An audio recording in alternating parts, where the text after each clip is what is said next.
our channel. Today Bible verse in Tamil.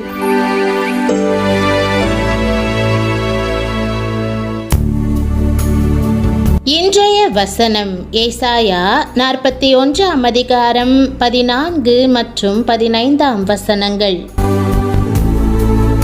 கிறிஸ்துவுக்குள் பிரியமானவர்களே, நம்முடைய ஆண்டவரும் இரட்சகருமான இயேசு கிறிஸ்துவின் வல்லமையுள்ள நாமத்தில் உங்களை வாழ்த்துகிறேன். இன்றைக்கு திருமண நாள், பிறந்த நாள் அல்லது மற்ற முக்கிய நாட்களை கொண்டாடும் அனைவருக்கும் எங்கள் வாழ்த்துக்கள். இன்று தேவன் உங்களை அபரிமிதமாக ஆசிர்வதிப்பாராக. யாக்கோபு என்னும் பூச்சியே, இஸ்ரவேலின் சிறு கூட்டமே, பயப்படாதே, நான் உனக்கு துணை நிற்கிறேன் என்று கர்த்தரும் இஸ்ரவேலின் பரிசுத்தரும் ஆகிய உன் மீட்பர் உரைக்கிறார். இதோ போரடிக்கிறதற்கு நான் உன்னை புதிதும் கூர்மையுமான பற்களுள்ள யந்திரமாக்குகிறேன். நீ மலைகளை மிதித்து நொறுக்கி குன்றுகளை பதருக்கு ஒப்பாக்கி விடுவாய் என்ற வாக்குதத்த வசனத்தை இன்று நாம் தியானிப்போம். கர்த்தர் ஒரு சிறு பூச்சியை பெரிய யந்திரமாக மாற்றிவிடுகிறார். பூச்சியைப் போல பலவீனமான மக்களை கொண்டு மலைகளை பெயர்க்கும் அற்புதங்களை செய்து விடுகிறார். அவர் ஞானிகளை வெட்கப்படுத்தும்படி பேதைகளை தெரிந்து கொள்ளுகிறவர். இந்த வசனத்தை சற்று ஆழ்ந்து சிந்தித்து பாருங்கள். யாக்கோபு ஒரு பூச்சியைப் போல காணப்படுகிறார். பூச்சி என்பது எவ்வளவு சிறியதும் மென்மையுமானது. பூச்சிக்கு காண்டாமிருகத்தை போல பலன் கிடையாது. கழுகுகள் போல் செட்டைகளும் கிடையாது. கர்த்தருடைய சிருஷ்டிப்பிலே அது ஒரு எளிய, மென்மையான, தாழ்மையான, சாதாரணமான ஜந்து. ஒருவேளை உலகத்தின் மத்தியிலே நீங்கள் ஒரு சாதாரணமானவராக காணப்படக்கூடும். உங்களுடைய குடும்பத்தில் கூட மற்றவர்கள் உங்களை ஒரு பூச்சியைப் போல எண்ணி அலட்சியமாக நடத்தக்கூடும். ஆனால் கர்த்தர் உங்களை எப்படிப்பட்டவராய் பார்க்கிறார் என்பதே முக்கியம். உங்களை பூச்சியாக எண்ணிக்கொண்டிராதிருங்கள். கர்த்தர் உங்களை யந்திரமாக்குகிறார். மலைகளை கண்டு பதை பதைத்து நின்று விடாதேயுங்கள். மலைகளை மிதித்து நொறுக்குகிற பலத்தை கர்த்தர் உங்களுக்கு கொடுக்கிறார். குஞ்சுகளை கண்டு சோர்ந்து போய்விடாதேயுங்கள். குஞ்சுகளை பதருக்கு ஒப்பாக்குவீர்கள். கிறிஸ்துவுக்குள் உங்களது ஆவிக்குரிய பலன் அளவிடப்பட முடியாதது. பரிசுத்த ஆவி உங்களிடத்தில் வரும்போது நீங்கள் பலனடைவீர்கள் என்று இயேசு சொன்னார். இது பரலோகத்திலிருந்து வருகிற பலன் என்பதால் நீங்கள் மலைகளை அசைத்து குன்றுகளை மிதிக்க முடியும். அப்போஸ்தலனாகிய பவுலினுடைய சரீர தோற்றத்தை பார்த்தால் அது சாதாரணமானதா இருந்தது. அவரை இடைவிடாமல் ஒரு முள் குத்தி வேதனைப்படுத்தி கொண்டே இருந்தது. ஆனால் அவரோ, என்னை பலப்படுத்துகிற கிறிஸ்துவினாலே எல்லாவற்றையும் செய்ய எனக்கு பலன் உண்டு என்று முழங்கினார். பூச்சியாகிய உங்களை கர்த்தர் வல்லமையாய் பயன்படுத்த விரும்புகிறார். நீங்கள் உங்களுடைய பலவீனத்தை நோக்காதபடி கர்த்தருடைய பலத்தை நோக்கி பாருங்கள். உங்களுடைய ஞானத்தை சார்ந்திராதபடி கர்த்தருடைய ஞானத்தை சார்ந்து கொள்ளுங்கள். உங்களுடைய துயரங்களை குறித்து எண்ணாதபடி கர்த்தருடைய அபிஷேகத்தால் நிரப்பப்படுங்கள். அநேகர் தங்களை பலப்படுத்த கர்த்தர் வைத்திருக்கிற கிருபைகளை எண்ணி பார்க்காமல் தங்களை தாங்களே நோக்கி பார்த்து சோர்ந்து போகிறார்கள். இதனால் கர்த்தருக்காக அரிய பெரிய காரியங்களை செய்ய முடிவதில்லை. பிரியமானவர்களே, கர்த்தர் ஆவியின் பட்டயத்தை உங்கள் கைகளில் கொடுத்திருக்கிறார்.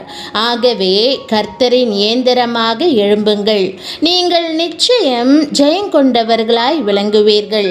உங்கள் துன்பத்தில் உங்களுக்கு தோள் கொடுத்து உதவுவதற்கும் உங்கள் கண்ணீரை துடைத்து உங்களுக்கு ஆறுதல் கூறுகிற ஒரு நபரை நீங்கள் தேடிக்கொண்டிருக்கலாம். சிலருடைய மாறுதல்கள் உங்களை தேற்றியிருக்கலாம், ஆனால் அவை நிரந்தரமானதில்லை என்று உணர்கிறீர்களா? உங்கள் தேவைக்கான பணத்தை தேடி பல இடங்களில் அலைந்தும் கிடைக்காமல் அவை வீணாயிருக்கலாம். அதை நினைத்து மனம் சலித்து போயிருக்கிறீர்களா? ஒருவராலும் உங்களுக்கு உதவி செய்ய முடியாது என்ற நிலைக்கு வந்துவிட்டீர்களா? மனம் சோராதிருங்கள். உங்கள் உதவி பரத்திலிருந்து வந்து கொண்டிருப்பதை உங்களுக்கு நினைவுபடுத்த விரும்புகிறேன். ஒரு தேவ மனிதன் மரண படுக்கையில் இருக்கும்போது தேவனிடத்தில் கண்ணீரோடு தன் மனபாரத்தை ஊற்றினார்.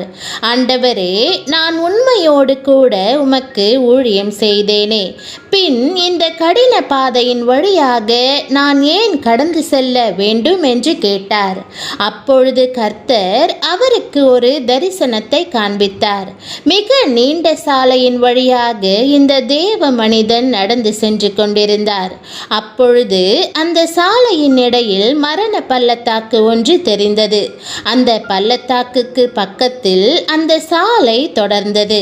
அந்த தேவ மனிதன் பள்ளத்தாக்கின் அருகில் நின்று எப்படி இந்த பள்ளத்தாக்கை கடந்து மறுபக்கம் செல்வது என யோசித்து கொண்டிருக்கும் போது ஒரு பெரிய கரம் அவருக்கு அருகில் வந்து ஏறிக்கொள் என்று கட்டளையிட்டது.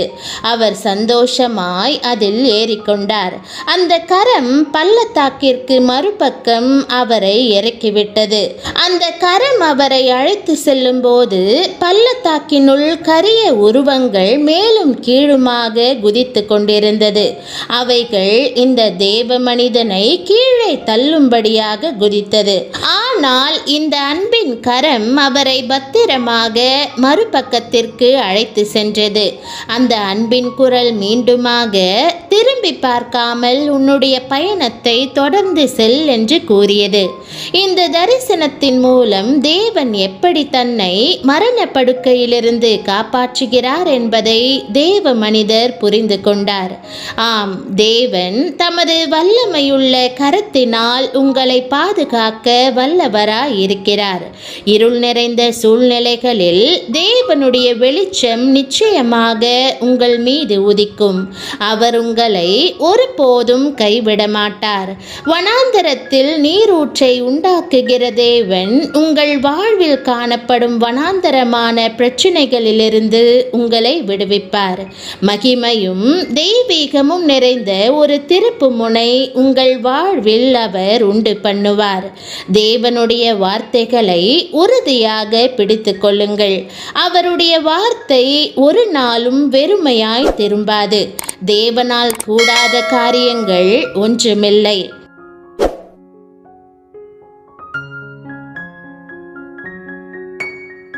ஜெபம். அன்பின் ஆண்டவரே, என் வாழ்வில் நீர் தந்துள்ள நன்மைக்காகவும் ஆசீர்வாதங்களுக்காகவும் நன்றி செலுத்துகிறேன்.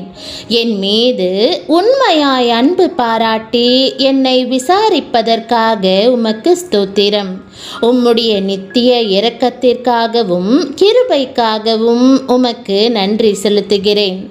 எப்போதும் என்னோடு இருப்பதற்காகவும் ஒருபோதும் என்னை விட்டு விலகாததற்காகவும் உம்மை ஸ்தோத்தரிக்கிறேன். என் வாழ்வில் உம் கரம் கிரியை செய்வதை நான் பார்க்க உதவுவீராக. என் உள்ளத்திலிருந்து எல்லா பயத்தையும் அகற்றும். எல்லா சூழ்நிலைகளிலும் உம்மையே நம்புவதற்கு நான் விரும்புகிறேன். உம்முடைய அன்பின் வாக்குதத்தங்களுக்காகவும் இதுவரைக்கும் நீர் என் மீது பொழிந்தருளியுள்ள ஆசீர்வாதங்களுக்காகவும் உமக்கு நன்றி செலுத்துகிறேன். நீர் வல்லமையுள்ள தேவன் என்பதையும் உமது பிள்ளைகளை பாதுகாக்கிறீர் என்பதையும் நான் விசுவாசிக்கிறேன்.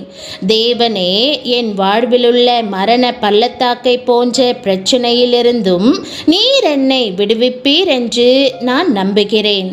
நான் உதவியற்ற நிலையில் இருக்கும்போது உம்முடைய உதவியை எனக்கு அனுப்பியருளும். இருளும் அந்தகாரமும் என்னை மேற்கொள்ளாதபடி காத்தருளும். நீர் என்னை கைவிடாமல் காக்கிற தேவனானபடியால் உமக்கு நன்றி செலுத்துகிறேன். இயேசுவின் நாமத்தில் ஜெபிக்கிறேன் நல்ல பிதாவே, ஆமேன். என் ஆத்துமாவே கர்த்தரை ஸ்தோத்திரி, என் முழு உள்ளமே அவருடைய பரிசுத்த நாமத்தை ஸ்தோத்திரி. என் ஆத்துமாவே ஆத்துமாவே கர்த்தரை ஸ்தோத்திரி, அவர் செய்த சகல உபகாரங்களையும் மறவாதே. ஆமேன். கர்த்தராகிய இயேசு கிறிஸ்துவினுடைய கிருபையும் தேவனுடைய அன்பும் பரிசுத்த ஆவியினுடைய ஐக்கியமும் உங்கள் அனைவரோடும் கூட இருப்பதாக. ஆமேன். தேவனுடைய நாமம் மகிமைப்படுவதாக. ஆமேன்.